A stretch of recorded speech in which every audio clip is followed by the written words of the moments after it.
awakening for neighbors in the Bay Area. They were greeted with a SWAT team this morning. Find out why just ahead. Plus, 2 Southside schools are on the chopping block. CCISD makes a key decision on the fate of Castores and Shannon Estates. Neighborhood News reporter Victoria Balderrama is standing by live with details. And it's a big milestone for the president. Stick around to see how Trump fared during his first 100 days in office. Chris 6 News starts right now. Thanks for joining us. I'm Suzanne Stevens. Andy Lascano has the night off. We begin tonight with a major decision for CCISD. The district is looking to eliminate Castores and Shannon Elementary and sending those students to other schools. Neighborhood News reporter Victoria Balderrama joins us live from CCISD Administration Building with the latest. Vicki, what do we know so far? Suzanne, so CCISD, they have made a decision on what to do with these 2 schools that you just mentioned. And there was a lot of questions, a lot of concerns from the Board of Trustees. Now they have decided to table this for further discussion. And this right here, I'm holding the agenda where it discussed why this even came up. Attached to this request made by Deputy Superintendent Karen Griffith, there is supporting data which shows the need for facility replacement of extensive maintenance needs. The possible elimination of both schools will impact students and families. Castores and Shannon Estates have been in the community since the 1960s. So like I said, Suzanne, this has been tabled for further discussion. All the Board of the Trustees, they did bring up a lot of things like the students will be impacted, the families will be impacted, and later, if it is approved, they're going to talk about where these students will be sent to surrounding elementary schools. For now, I'm live in Corpus Christi, your neighborhood news reporter, Victoria Balderrama. Thanks, Vicki. Under the proposed plan, students would be distributed between 6 different campuses. Castores students would be evenly distributed between Galvan, Los Encinos, Sanders, and Yeager. Galvan would take 28%, the most out of the 4. 59% of the students from Shannon Estates would be moved to Dawson Elementary. Other schools taking Shannon students would be Club Estates and Sanders. As some families prepare for changes in the classroom, a Bay Area neighborhood was dealing with a different kind of disruption, one that led to a tense police standoff. It all started before 7:30 a.m. on the 300 block of Foster Drive near Santa Fe and Hewitt. Police got a call about a suspicious person with a weapon, and the 911 call set off a huge police response. Officers arrived and surrounded the house. Additional officers were requested. SWAT also assisted and showed up. One person exited the house. At that time, they determined that they were going to make entry into the house. The SWAT team found several people inside the home. All were detained for questioning. One person was taken away by ambulance, but police would not say if that was the suspect. It's unknown at this time if any charges are pending. Well, thankfully, that tense situation is under control, but outside, the atmosphere is a little unsettled. It's windy out there. For more on that, senior meteorologist Bill Alexander joins us with the very latest. Hi, Bill. Hello, Suzanne. You know, it is windy. It's also warm and humid, and Doppler radar even has a couple of showers out there. Let's take a look at what's going on. Start off at that. I backed it out a little bit so you can see not only locally here in the Beeville neighborhoods here, but back across the Edwards Plateau and south central Texas on into the hill country. Little band of showers out there, but it's kind of a band on the run. It's not really making it around here. So it's well to our northwest. In fact, what we're going to be looking at primarily windy, warm, humid conditions through the upcoming week. The drought conditions continue to worsen, though, because of very little rainfall out of all that humidity. However, isolated to scattered showers and even some thunderstorms are expected to erupt this weekend. Now, the good thing is most of that will be in our watershed. Well, here's your What a Sky Cam, and what we're looking at right now is a very nice day. It's mostly cloudy out there. A strong south-southeasterly wind is keeping the humidity up, and the temperatures are hovering in the 80s across the board. But look at the wind. It's strong out of the southeast. Now, that's hurting your rip current risk also. Here's your weekend rainfalls, and it's looking pretty good for Friday right on through Sunday. I'll break it down for you in your full forecast. The College of Cardinals has set a date to select a new pope. They will begin gathering May 7th. The date has been pushed back so the Cardinals can find suitable candidates before being locked in the Sistine Chapel. Once they're locked in, they can't leave until a new pope is selected. Out of the 135 cardinal electors, 108 were appointed by Francis, with the last 20 appointed in early December.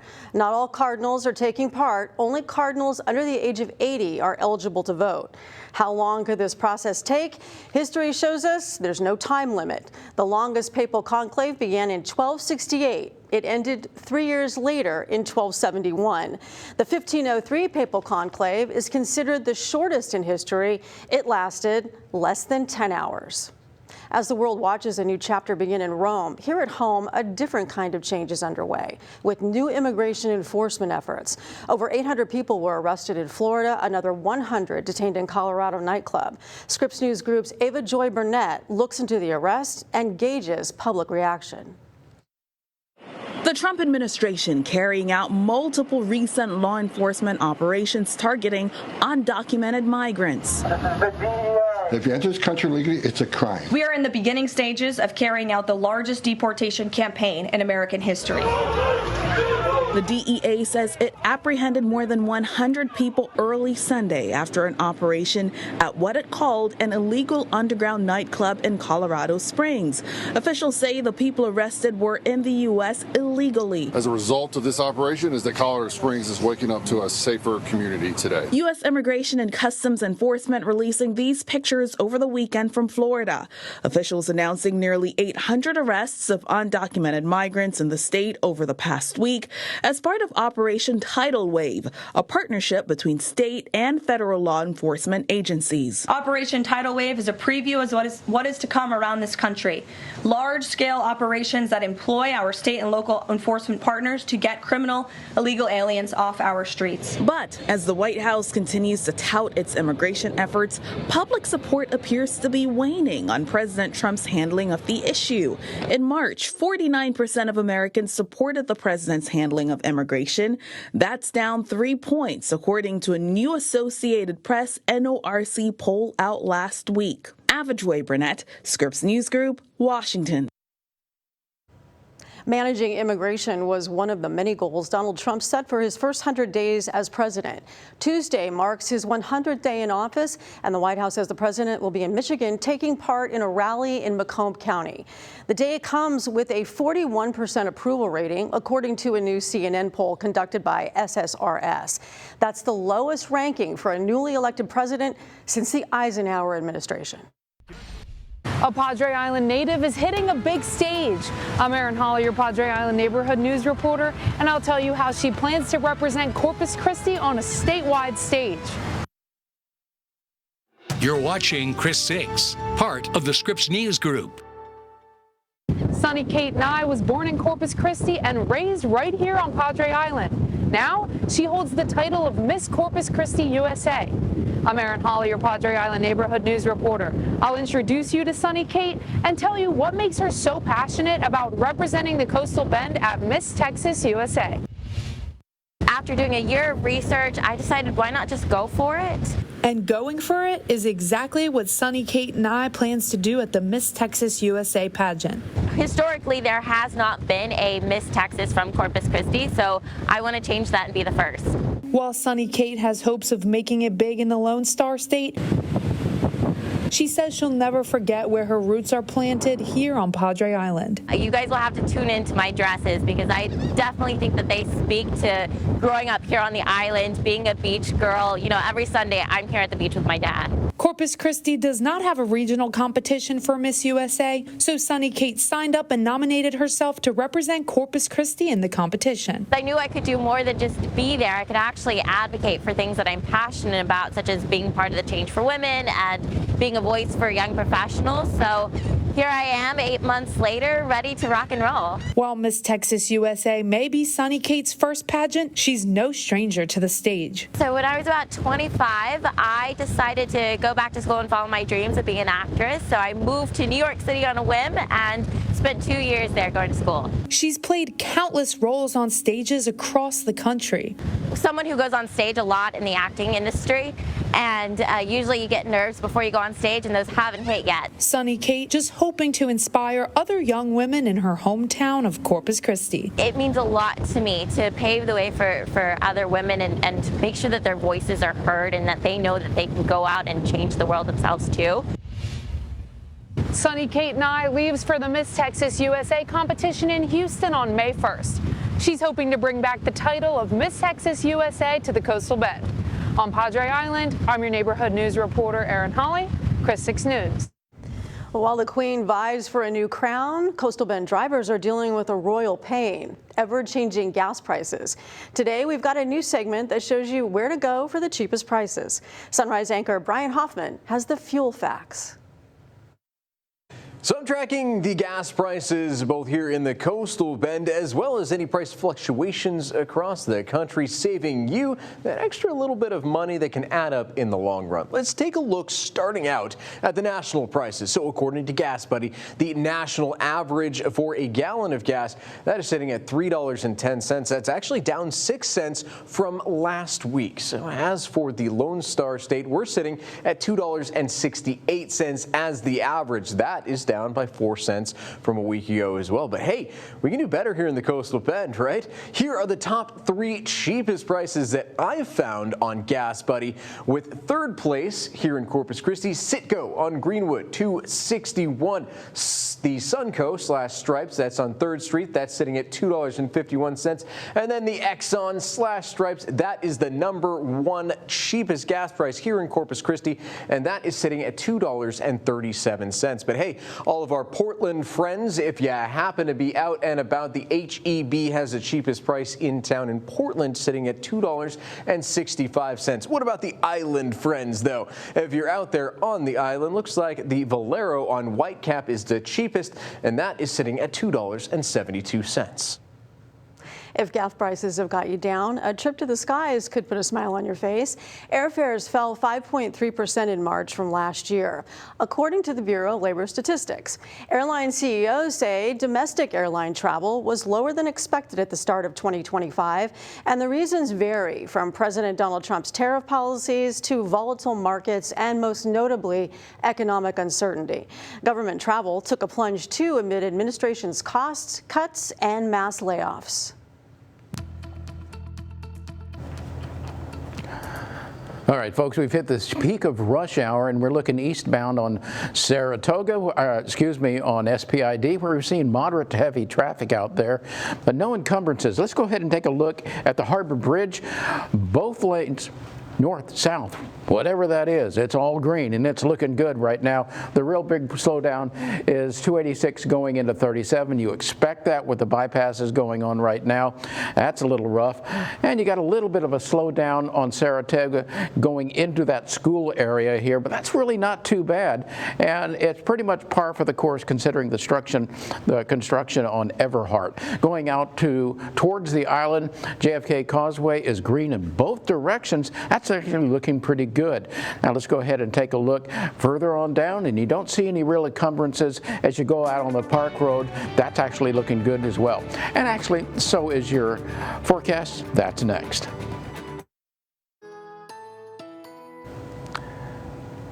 Hey folks, meteorologist Bill Alexander. Here's that live look from the Matthews CCAC weather cam.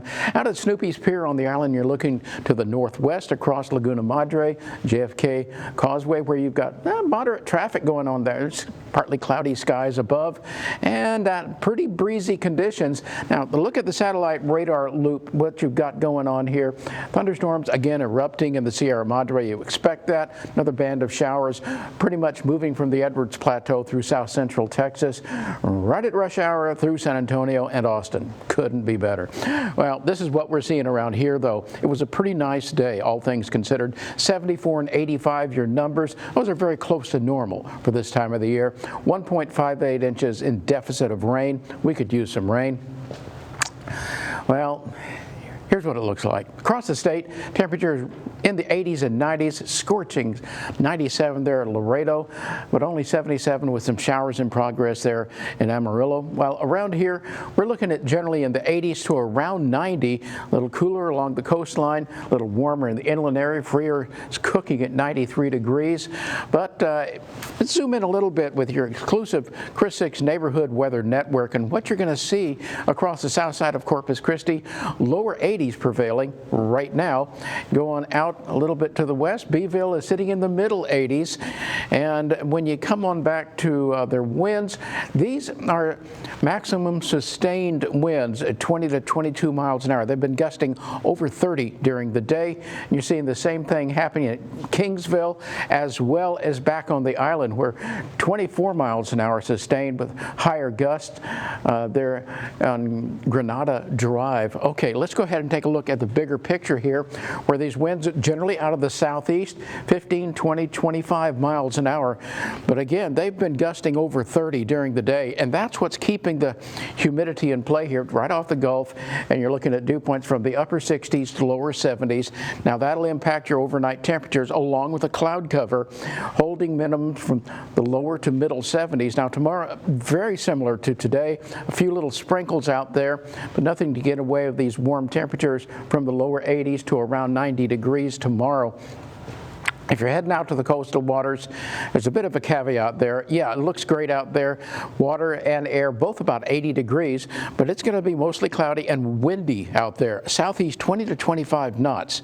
That'll make for choppy bays, 4 to 5 foot seas, and underline, moderate rip current risk. Don't be so tempted as to not pay attention.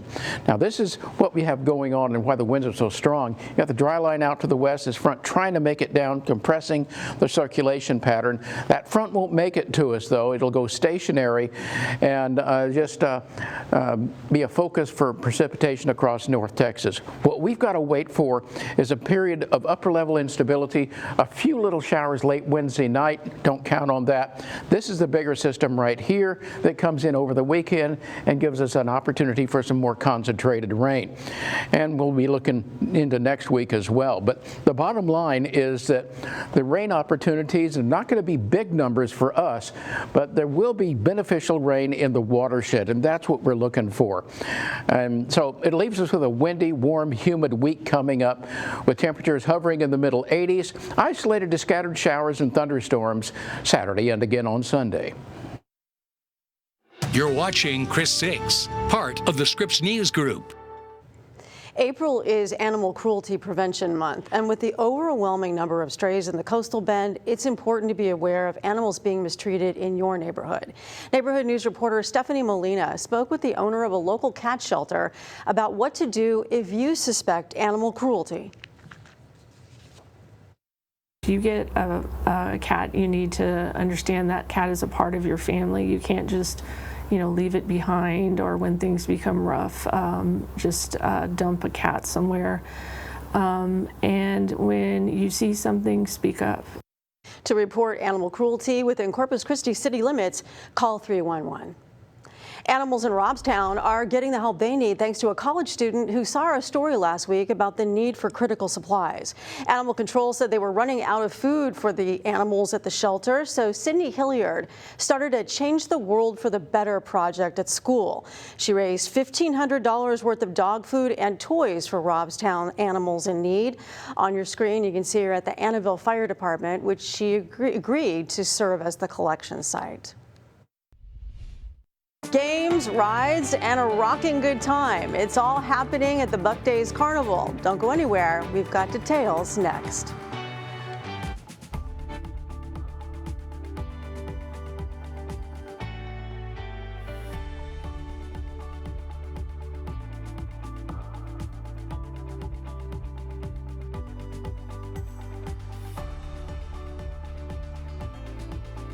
Watching Chris 6, part of the Scripps News Group. The parade might be over, but the fun is just starting. The Buck Days Stripes Carnival kicks off this week. Starting Thursday, vendors, games, and over 30 rides will take over the American Bank Center grounds. Families who want to save money can purchase all-you-can-ride wristbands for $25 online ahead of time. If you buy them at the gate, they'll cost you $30 on weekdays and $40 on weekends. Buck Days last from May 1st to the 11th. If you want more information, you can visit our website at christv.com.